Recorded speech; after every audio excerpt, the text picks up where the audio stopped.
29 Januari 2025, Nabi Khidir alaihissalam mendatangiku dengan senyuman dan beliau berkata, "Wahai Ahmad, Allah Azza wa Jalla berkata kepadaku, wahai Abul Abbas Bani Sam bin Nuh, demi bulan yang berbaris, sungguh tidak ada yang membuat penduduk tersenyum di pagi itu, kecuali hamba-hambaku yang saling menebarkan kasih sayang dan menguatkan tali silaturahmi. Tidak akan aku biarkan mereka kecuali dengan ganjaran pahala dan kebaikan-kebaikan yang banyak. Wahai Bani Sam, sampaikan kepada Ahmad, hendaklah ia saat itu tidaklah menjadi khawatir dan ragu tentang anak yang akan aku sembuhkan dari sakitnya di masa perjumpaannya dengan beberapa pengikutnya, dan telah tunai janjiku kepadanya, hendaklah ia bersyukur. Tidaklah ada Tuhan selain aku, Allah, hendaklah mereka, hamba-hamba Allah, bertakwa dan beramal syaleh." Nabi Khidir berkata kepadaku, "Wahai Ahmad, sesungguhnya aku Balia bin Malkan selalu hadir pada solat subuh berjamaah di tempat itu, sebagaimana dirimu berada pada barisan syaf. Terakhir, sungguh tidaklah sia-sia doa mereka yang duduk bersamamu, hingga aku melihat cahaya cinta Allah dan Rasulullah Muhammad yang mulia tercurah ke atas diri mereka, hingga ruh-ruh mereka bergetar bahagia, dan jasad mereka merasakannya. Sungguh air mata yang mengalir adalah cara Allah menyatukan hati mereka dengan Rasulullah yang mulia. Tidaklah nampak air mata mereka karena kesedihan, melainkan karena mereka merasa dekat dengan Rabb mereka dan nur Nabi mulia Muhammad menaungi mereka.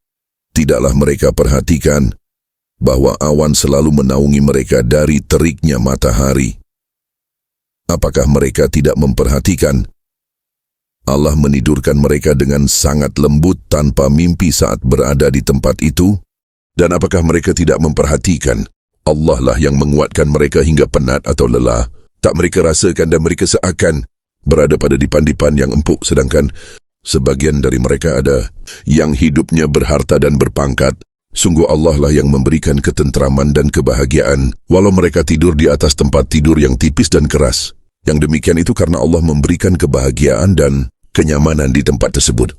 Wahai Ahmad, sungguh aku melihat Sitir membawa jutaan pasukan yang bengis, yang tidak pernah luput pandangan mereka kepada semua yang berada di tempat itu. Siapakah yang menjaga mereka, para pengikutmu, dari bujuk rayu Sitir dan para penolongnya? Katakan, dialah Allah yang telah mengumpulkan dirimu dan mereka pada tempat itu, dan Allah lah yang maha pengasih lagi maha penyantun. Wahai Ahmad, Allah lah yang telah menyembuhkan beberapa pengikutmu dari sakitnya, dan Allah lah yang melembutkan getaran di dalam bumi, hingga hanya beberapa pengikutmu saja yang merasakannya. Dan katakan kepada para pengikutmu, hendaklah mereka menahan diri dari kegembiraan yang berlebihan. Sungguh mereka yang tidak mampu hadir pada tempat itu, hakikatnya mereka mempunyai derajat yang sama dalam pandangan Allah dan Rasulullah, kecuali di hati mereka ada kesombongan dan merasa diri. Mewajib mendatanginya terlebih dahulu. Allah maha mengetahui isi hati hamba-hambanya." Wahai Ahmad, hendaklah para pengikutmu menjaga dirimu yang makhfi, dan hendaklah mereka menjaga akhlakul karimah dan meningkatkan ketakwaan kepada Allah setelah mereka kembali ke rumah-rumah mereka, dan menjaga hati mereka dari sifat-sifat tercela, dan menjaga diri mereka dari perbuatan yang sia-sia, dan meluaskan rasa rendah hati, yakni tawadu, serta menjauhi hubbu dunia. Allah telah membuka pintu rezeki yang tidak disangka kepada beberapa pengikutmu selama berada di tempat pertemuanmu dengan mereka. Hendaklah mereka bersyukur. Sungguh aku mendengar bahwa Allah hendak menguji dirimu dan beberapa orang dalam perahumu dengan harta dan jabatan. Lalu setelah setahun, Allah akan meminta sebagian harta mereka itu untuk dibelanjakan di jalannya. Sebagai pengorbanan, hendaklah pengikutmu itu tidak melupakannya. Sungguh Allah benar-benar akan menghukum mereka jika mereka lalai. Wahai Ahmad, katakanlah, sungguh dari 11-11 itu adalah yang membuka jalan keberkahan.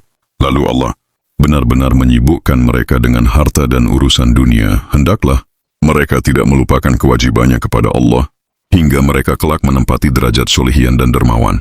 Sungguh Allah hendak menguji mereka. Sungguh kebanyakan mereka, yakni manusia, yang dikaruniakan harta dapat menjadi sombong dan lalai.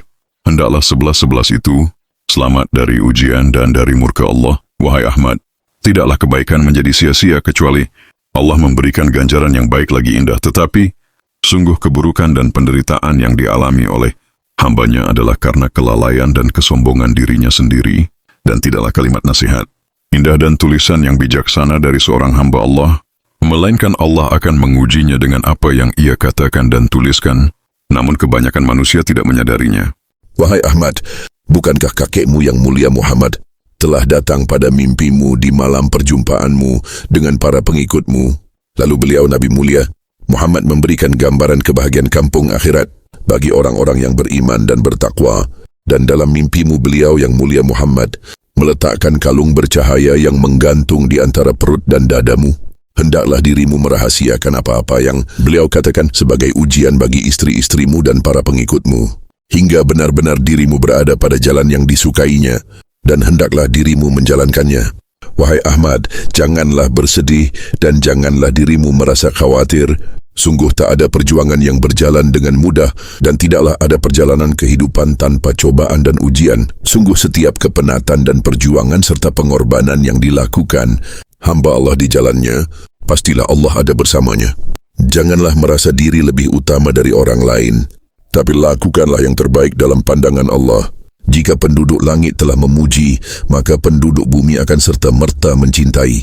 Tidak akan berkurang kadar air pada samudera dan tidak akan berubah warna air pada samudera, meskipun jutaan air sungai mengalir membanjirinya. Begitulah perumpamaan seorang yang ikhlas berjuang di atas jalan Allah dan hambanya yang bersabar lagi bertakwa. Wahai Ahmad, hendaklah dirimu menjalankan semua perintah yang telah aku sampaikan kepadamu pada malam itu.